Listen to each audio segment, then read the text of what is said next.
Good morning, friends. Let's read and pray on Acts 4 and verse 31.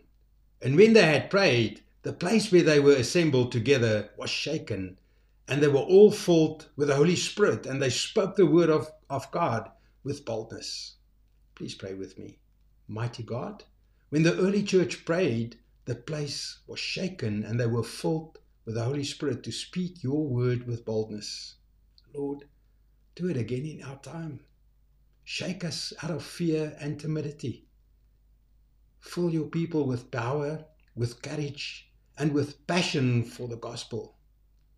Let our voices rise in truth and love, declaring Jesus Christ to a broken world.